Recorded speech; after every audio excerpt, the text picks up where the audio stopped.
Day 92 consistency. Give, but don't let it leave you empty. It's easy to get in the habit of giving and giving and giving to those we care about and don't even care about, to the point where it leaves us drained, exhausted, empty. But we have to learn, we have to make sure that we're full before we can fill others' cup.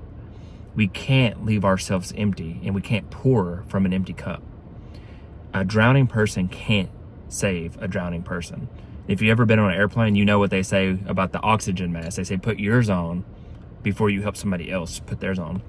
Because you have to be at a level, a place, a certain mindset, a certain, financial level, emotional level, physical level, to be able to help people in said areas of their lives. And what would it look like you trying to help somebody and you don't even have the resources, you don't have the capacity, you don't have the energy levels?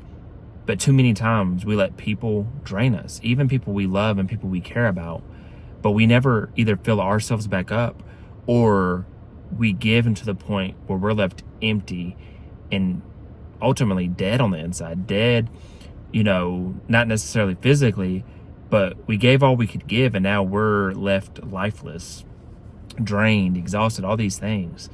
And I think there's a couple different things you got to do, or some scenarios you have to come. One, you have to learn how to fill yourself up spiritually, physically, mentally, how to be at the highest level vibration that you can be at, so that you're able to give without it either leaving you empty, or you learn how to rest appropriately.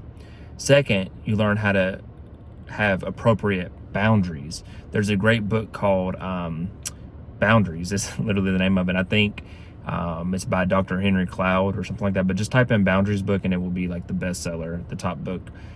But having appropriate boundaries with significant others, family, kids, friends, even coworkers in your workplace. Some people give and give and give to their employers, and they're used, abused, and then you're thrown away, because you can be a top performer for 2 years and then you have 2 or 3 bad months, you're gone. They're going to fire you.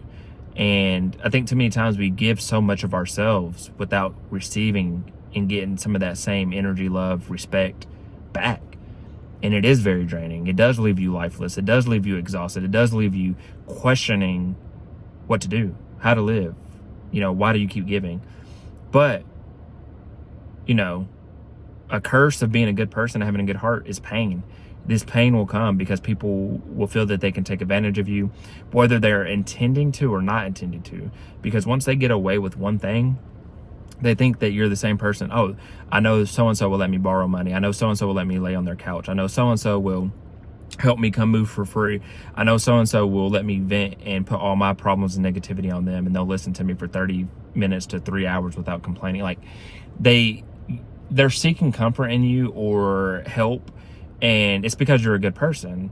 But you have to learn how to set proper boundaries, or set like, hey, I'll help you this one time, but I can't continue to help you. Like, hey, instead of us complaining about these problems, why don't we try to fix them? Or, hey, I don't mind helping you do this, but I'm going to help you also get a job so you can get back on your feet. Like, setting proper expectations, boundaries, or truly trying to help versus letting them use, abuse, and take advantage of you.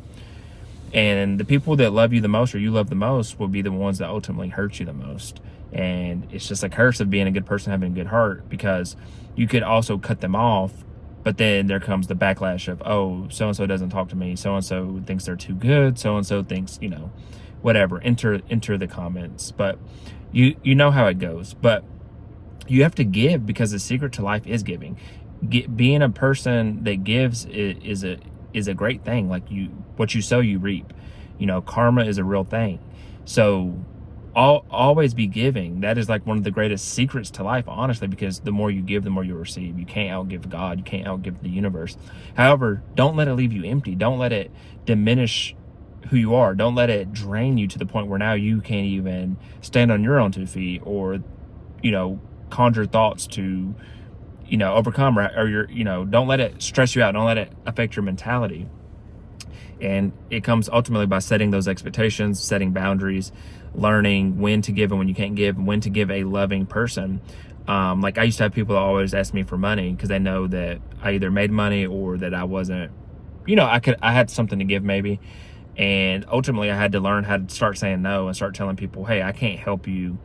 I can't give you money, but I can teach you how to make money, and just help them either get a second job, make more money, start a business, like all these types of things. I would give those advices versus like, hey, I'm gonna give you $20 that you said you're gonna pay me back, but I've given you $20 5 times and I still haven't gotten anything back.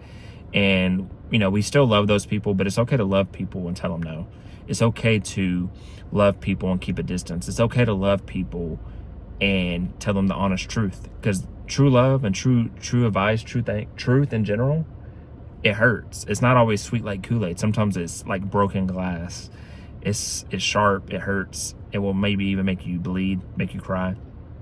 But if you do it with the right intention and the right tone and the right communication style, they'll know that it was for the best, and you'll know it was for the best, and you'll learn how to heal that relationship and set proper boundaries and move forward from there. And yeah, that's just part of life. It's unfortunate that those that we love the most sometimes do need our help, and we have to figure out how to help them in the appropriate manner, because you can't just keep feeding a problem. You have to figure out how do we solve this problem. And money doesn't fix every problem. Money can fix a lot of problems, but they need to learn how to properly make money or do whatever. Just using that money as an example of somebody borrowing money. But there's other things. Like I said, there's times where people put all their negativity and their burdens and their problems in their lives on you, and they just know you're a person that they can vent to. They trust you. That's a good thing.